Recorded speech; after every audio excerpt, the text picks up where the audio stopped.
This is John from REMOTIFY, and today I'm going to be showing you how you can create a MIDI remote script for Ableton using the REMOTIFY.io application. The first thing you need to do is to register at the site. So you just need to go to REMOTIFY.io and click on the register link. That'll take you to this page. Just fill in your details and you'll receive a confirmation email. You just need to confirm your email address by clicking the link in the email where you'll be taken back to the website, and then you can log in. So once you're logged in, you'll see these extra options here, and we're going to go to the app link. This is the mappings list page, and it's mainly used for listing all the mappings that you've created in your MIDI remote script. They will all appear down here.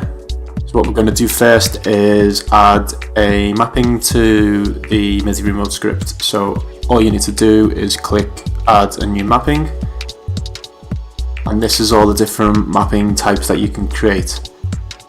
You'll notice that a lot of them are grayed out. That is because I'm using a free account.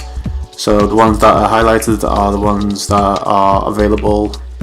So I'm going to create a volume mapping for my MIDI controller. So when you click on the mapping, you'll be taken to the mapping detail page. This is the mapping detail page for volume, where you've got a few different options that you just need to complete. So on the left side, the first thing you want to do is give it a descriptive name. I'm going to call mine volume 1.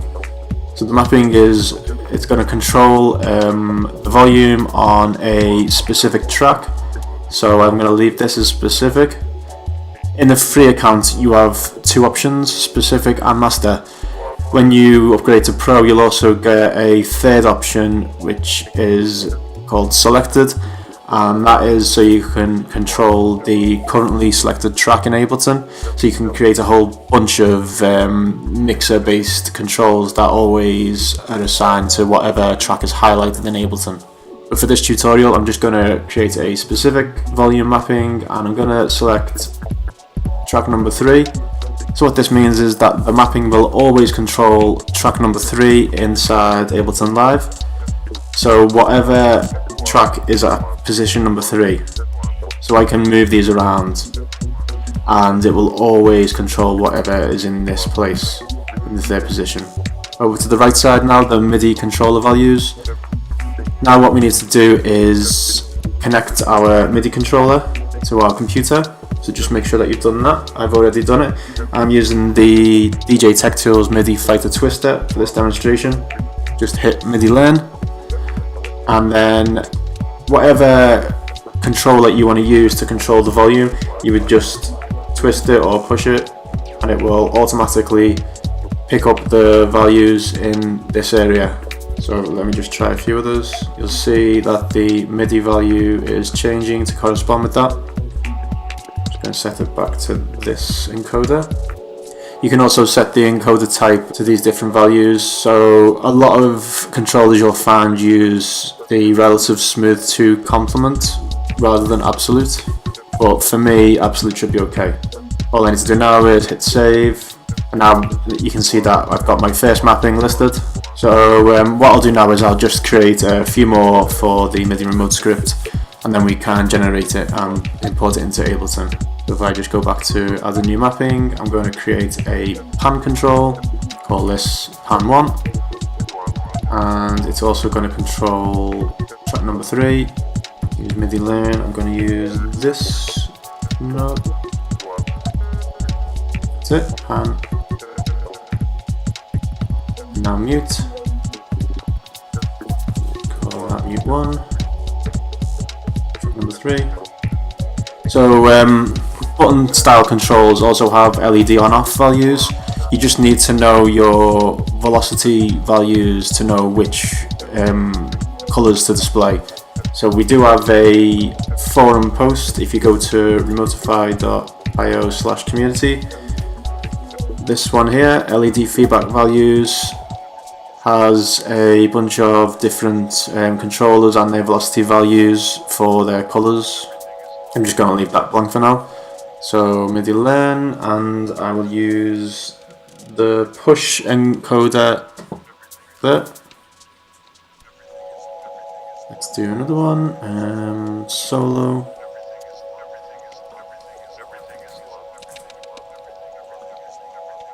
Track 3. Same thing again, you'll see LED on off values for that, because it is a button. MIDI learn, and I'll just use that one on the end. Something to show you quickly actually. If I create another mapping, we'll do ARM. So if you try to use a MIDI message that you've already used on another mapping, it will stop you. So if I try to save this, you'll see you'll get this message. You've already used these MIDI messages in your solo mapping, solo 1, so it's telling you exactly which mapping you've tried to duplicate here. So you need to change one or the other, because the Ableton doesn't allow you to assign more than one piece of functionality to the same control.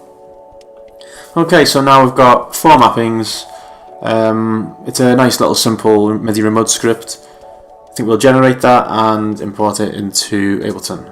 So I'm just going to call this simple mixer. I always prefix my MIDI remote scripts with the name REMOTIFY. That's just so I can easily find them in the MIDI remote script folder. So all you need to do now is hit download script. The folder's downloaded. If you go to your downloads folder, there it is. REMOTIFY simple mixer.zip file. You just need to decompile that now. I'll just double click on it. There it is, decompiled. So if I open that and see what's inside, we've got 2.py files. They're the actual MIDI remote script files for Ableton. And you'll also see a .json file. This is a REMOTIFY specific file which is used if you want to import your script back into REMOTIFY at a later time.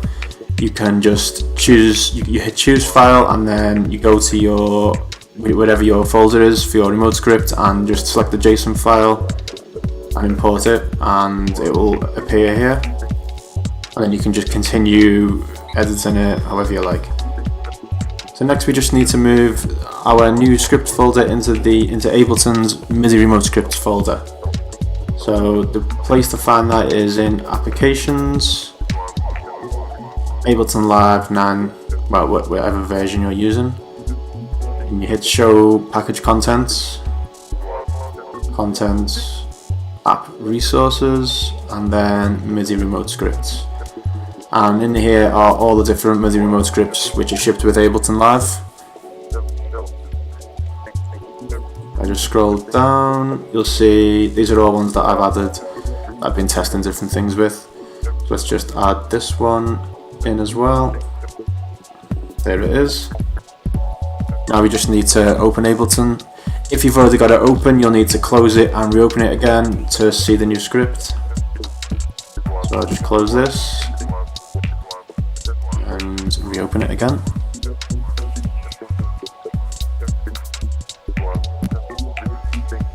Okay. Now if you go to the Preferences folder in Live, the Link MIDI tab, and find a blank control surface space, and then if you scroll down you should see the new custom MIDI remote script that you've created.